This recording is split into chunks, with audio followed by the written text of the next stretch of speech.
When there's no more room on YouTube, people like me will probably roam the earth talking about movies and probably get locked up.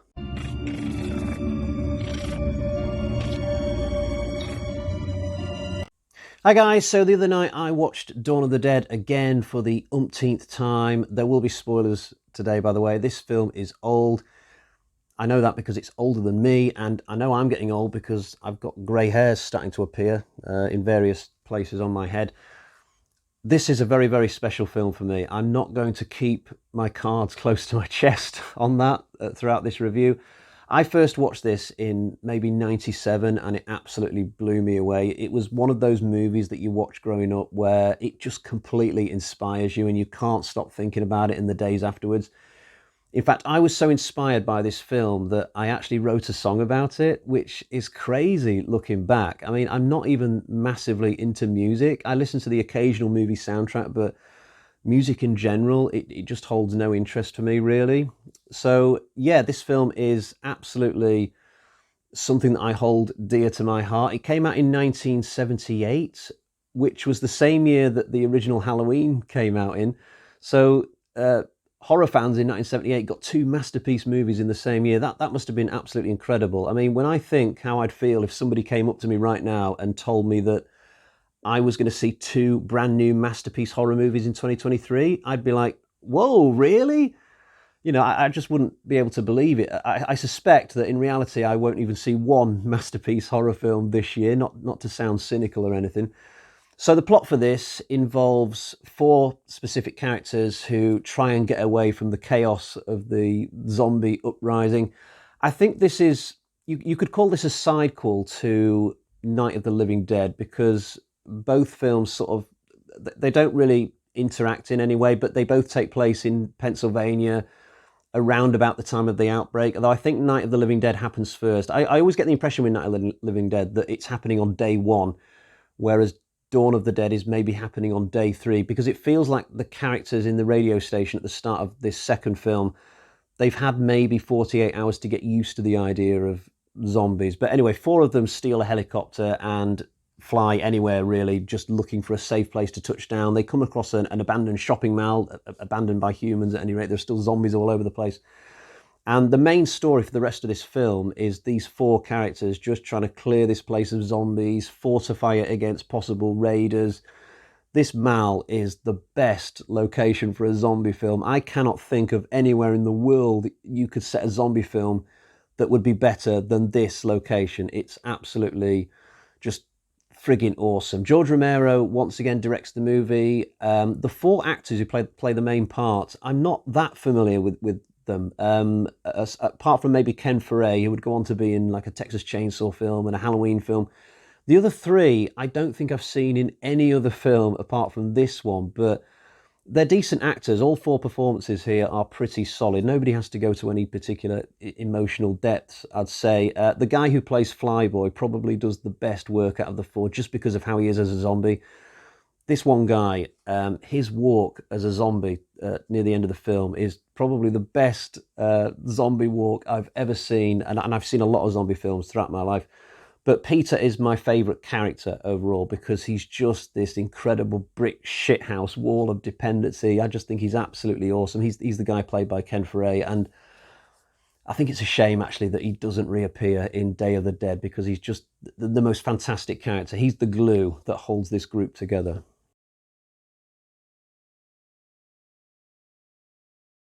Speaking of the characters, though, they are probably the weakest part of Dawn of the Dead. I mean, I know I refer to this film as a masterpiece, but if there was one weakness I could talk about, it would be the characterization. Not Peter, he's fine, but the other three, there are problems. Roger, for instance, I've never quite gotten on board with the way that he suddenly goes crazy and starts acting like a kid, and it costs him his life. I can appreciate that this would happen in real life to some extent to somebody in this situation, you know, but it's just a shame that it happens to Roger because I liked the character up to that point. Although credit to the film for giving you a surprise, you know, having this happen to the character who you probably think is the main guy up to the point that he starts going a bit loopy. Fran and Flyboy, individually, I've got issues with them as well. The way that Flyboy keeps picking up guns and trying to use them and almost killing his friends, and his pathetic attempts at romance are cringeworthy in this film. Fran is really feeble as a character. Like, she's just useless in any physical altercations with the zombies. This film came out back in a day where I guess women were still seen as needing to be protected by male characters. They couldn't kick arse themselves, because honestly, Fran is extremely weak in this film. I know she's pregnant, but she's not that pregnant. You can't see the bump yet, I don't think. But if this was an RPG game, like Fran would try and hit someone, she'd take off 1 hit point. Like, everybody else would take off 50 hit points, but Fran would absolutely be a magic user or something. She's just no good in any situation where she has to attack a zombie or anything like that. The relationship between Fran and Flyboy is also problematic. I just really struggle to see how they fit together as a couple. Their chemistry is just absolutely awful. I don't think they've been together long before this film, I suspect, but they just seem like a brother and sister in every sense. It's really weird. Like, every time they're in a scene together, all these awkward silences, nobody seems to know what to say. There's one scene where we just switch to them where they're in bed together naked and nobody's saying anything. They're just staring straight ahead. And I can't work out actually if they've just had sex, but now they don't know what to say in the aftermath, or whether they went to bed with the intention of having sex, but the chemistry is just not there, so they're just not going to bother. I literally can't work out which of those two it is, but on the whole, just not a great relationship for me. I think Fran would have been better off having a romance with Roger or Peter, maybe. But some slight issues with the characters are probably my only complaint about this film overall. Anything to do with the action or the horror or the zombies is just absolutely amazing. Like I said earlier, I love the location for this. This shopping mall is an absolutely amazing find on Romero's part, because it's just fantastic. I love how you get to watch the characters problem solve. They have to figure out, first and foremost, how to make the initial storeroom safe so that they can sleep in this place. And then they've got additional things they have to figure out, like, do they get all the zombies off both floors or just one floor? Are there enough spaces between the zombies to run? Is it safe? You know, they come up with this plan to run up and down the stairs of a store to distract the zombies and pull them this way and that. And then they've got to figure out how to get these trucks in front of the mall to stop more zombies getting in. They've got all these considerations and things they've got to think through, and I just like that. You know, it reminds me of when I'm watching Tremors, another film that I hold dear to my heart. You've got characters on top of this building and they're having to look around trying to figure out the conundrum. Can we use that water tower for something? Can we use that buggy? What have we got lying around we can use? We've got to think our way out of this situation. And that's what they're doing in Dawn of the Dead as well. They're having to think all the time about the next step to take. They're not just rat-tat-tatting their way out of every problem they come across.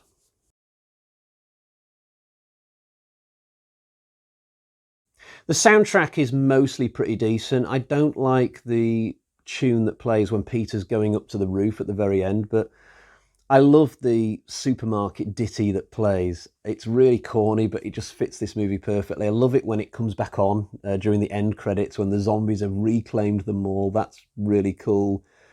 Earlier on in the film, I like the tune that plays when the rednecks are having their little montage. That's a cool scene. It just shows you some of the other stuff that's going on in the countryside, but some good music to go along with it. In terms of humour in this, there are some funny parts now and again, but my absolute favourite of those is when the raiders, as I call them, start throwing custard pies into the faces of the zombies. That just tickles me every single time that I watch this film.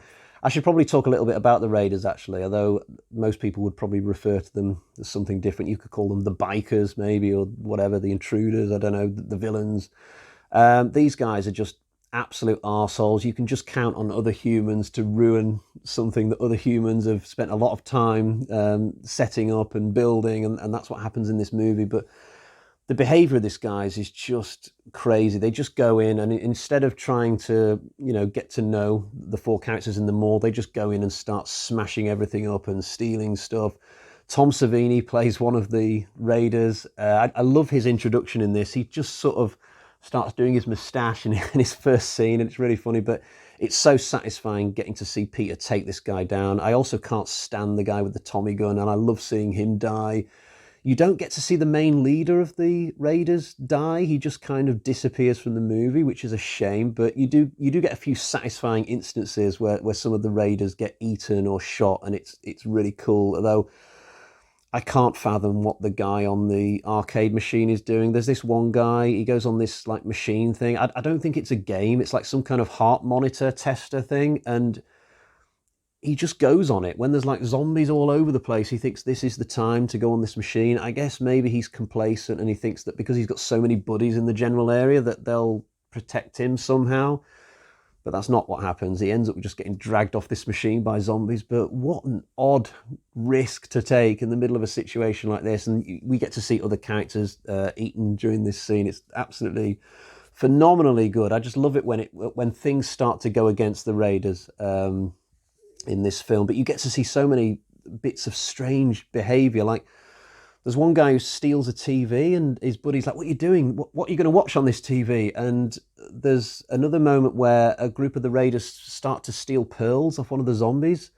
Why? Like the economy is surely dead by this point and it's never coming back. I can understand this if it was like day 3 of the apocalypse and you still might be of the mind that the army might come along and fix everything, but at this point in time, when the Raiders attacked the mall, it's surely been months since the outbreak. So everybody must have realised that things are never going back to where they were. Money will never be useful again. So it's just odd seeing these. It's like the film is saying that humans just can't move on, from what they think the world should be. And it's not just the Raiders; it's the 4 main protagonists as well. There comes a point in the story just after they've finished sealing off the mall, they start going around trying on new clothes and they're all happy for a time. There's like this little montage where they're enjoying the fruits of their labours, but when they're sort of painting the storeroom to make it like a house, it kind of feels like they just can't quite fully get out of the mindset of the old world and into the mindset of the new world, if that makes sense. But it's a real double-edged sword, this situation they've come across, because at the same time, even though it's implied that they've got all the supplies in the world to keep them going for a lifetime, maybe, and maybe the lifetime of Fran's child.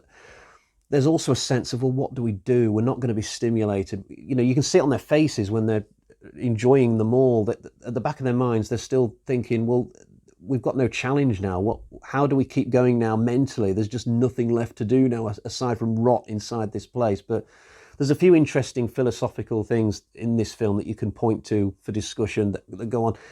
There's a moment where one of the characters theorizes that the reason why the zombies are so attracted to the mall is because it's a place that's familiar to them. It's of comfort to them, in their lives before they died. But this is weird to me because I just think to myself, well, if that's true, then why aren't these people going to their homes? Why is it that the mall is their place of comfort? It's like Romero is trying to say that what people care about most are the nice things that you can find at a mall, more so than their own families back home. But it's interesting. There's so much good stuff like that in this film that you can talk about.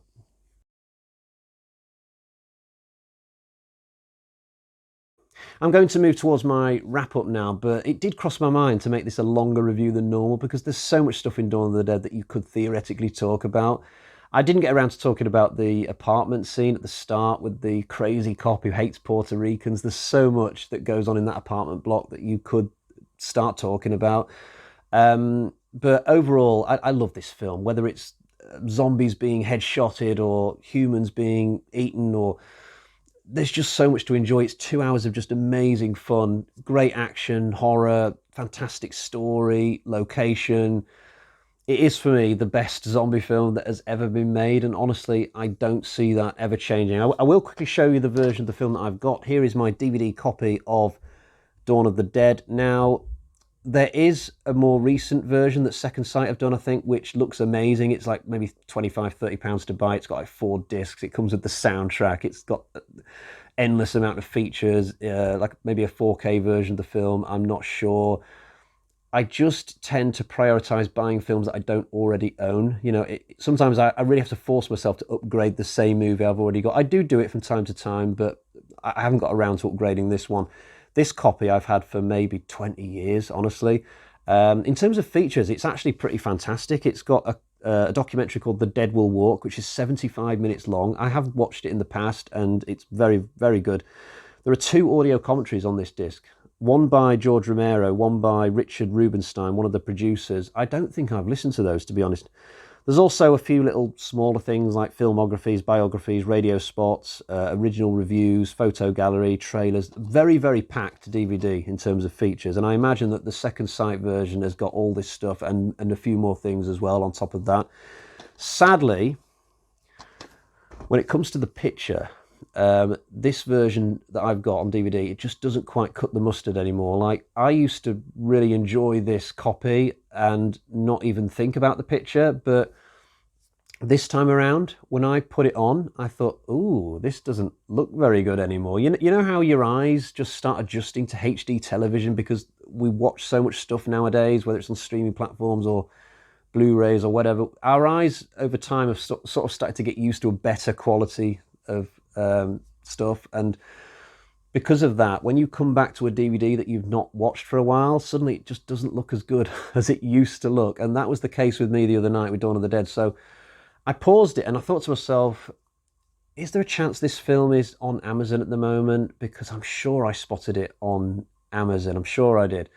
So I looked on Amazon Prime, which I've got a subscription for, and sure enough, that they do have Dawn of the Dead available to watch on Amazon at the moment. At least in the UK they do. I don't know about anywhere else. That you can actually watch all 3 versions of Dawn of the Dead on Amazon right now. So there's the main cut of the film, the Argento cut, and the Cannes cut, and all 3 are available on Amazon, and you can watch it in like a really good HD version, which is better than my DVD. So for this review, I just sacked off my DVD and watched the film on Amazon. So sadly, my days of watching this DVD, which I've had for like 20 years, could now be over. I think for future rewatches, I'm going to have to drop money on that second sight version because Amazon are not going to keep Dawn of the Dead on there forever.